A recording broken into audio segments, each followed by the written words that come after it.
जीवन में हर तूफान नुकसान करने नहीं आता, कुछ तूफान रास्ता साफ करने भी आते हैं। तुम दुनिया में सबसे जीत सकते हो सिवाय उस इंसान के जो तुम्हारी खुशी के लिए जानबूझकर हार जाता है। मुझे उन लोगों से दिक्कत नहीं है जो मुझे पसंद नहीं करते, मुझे उन लोगों से दिक्कत है जो मुझे पसंद करने का दिखावा करते हैं। यहाँ हर किसी को दरारों में झांकने की आदत है, अगर दरवाज़ा खोल दो तो कोई पूछने भी नहीं आता।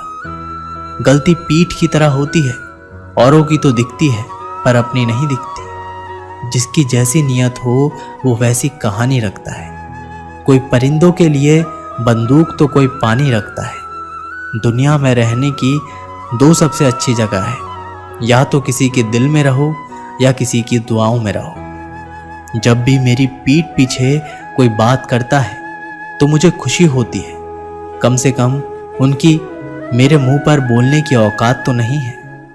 जीवन के सफर में हम उस दिन बड़े हो जाते हैं जब अपने आंसू खुद ही पहुंचकर फिर खड़े हो जाते हैं। जो तुम्हें नहीं समझ सकते वे तुम्हारा दर्द कभी नहीं समझेंगे। जिस इंसान ने बुरे वक्त में आपका साथ दिया हो, अगर आप उसको धोखा देते हैं तो ईश्वर आपको कभी माफ नहीं करता।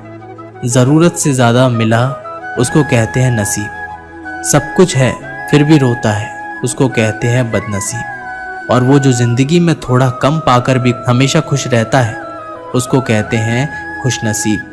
किसी को कोई फर्क नहीं पड़ता कि आप किन हालातों में जी रहे हो, आपको खुद से ही अपने हालात बदलने होंगे। लोग कहते हैं कि समय के साथ दर्द कम हो जाता है, लेकिन सच तो ये है कि इंसान को उस दर्द को सहने की आदत हो जाती है।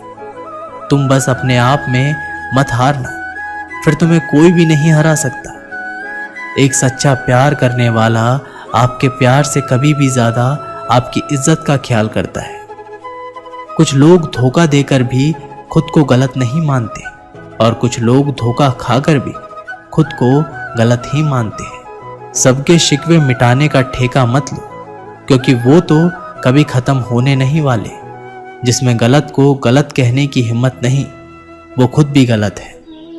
आपकी सबसे बड़ी जिम्मेदारी ये है कि आप खुद को हमेशा खुश रखो।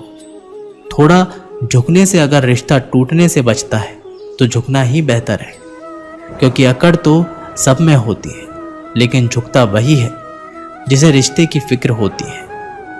कसूर तो बहुत किए जिंदगी में, पर जहां सजा मिली वहां हम बेकसूर थे।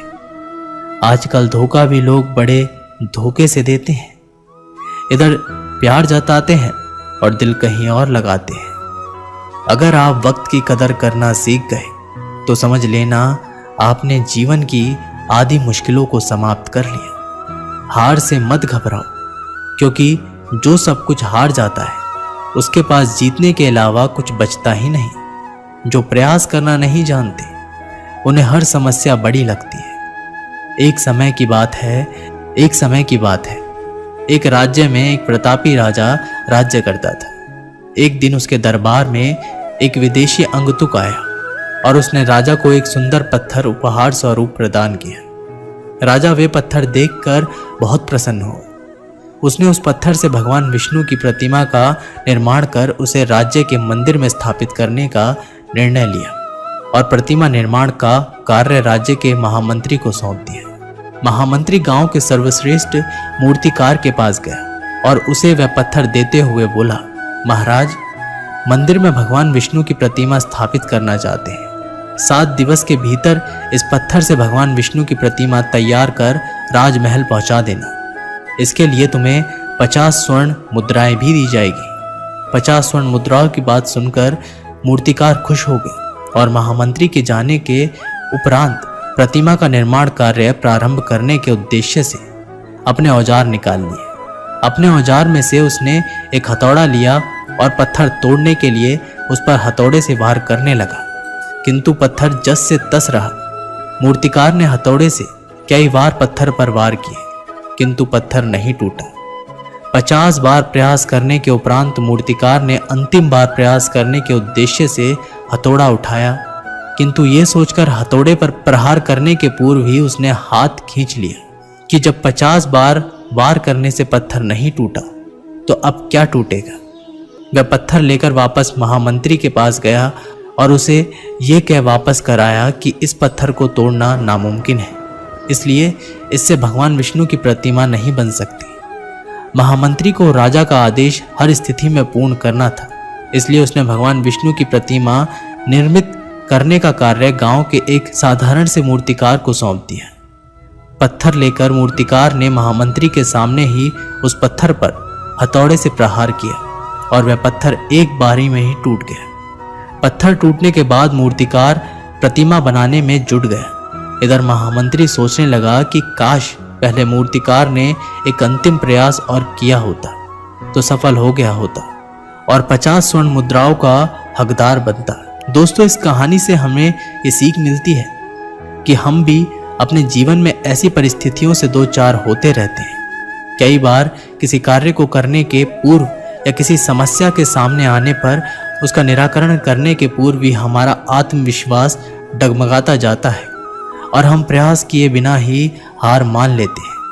कई बार हम एक दो प्रयास में असफलता मिलने पर आगे प्रयास करना छोड़ देते हैं, जबकि हो सकता है कि कुछ प्रयास और करने पर कार्य पूर्ण हो जाता या समस्याओं का समाधान हो जाता। यदि जीवन में सफलता प्राप्त करनी है तो बार बार असफल होने पर भी तब तक प्रयास करना नहीं छोड़ना चाहिए जब तक सफलता नहीं मिल जाती। क्या पता जिस प्रयास को करने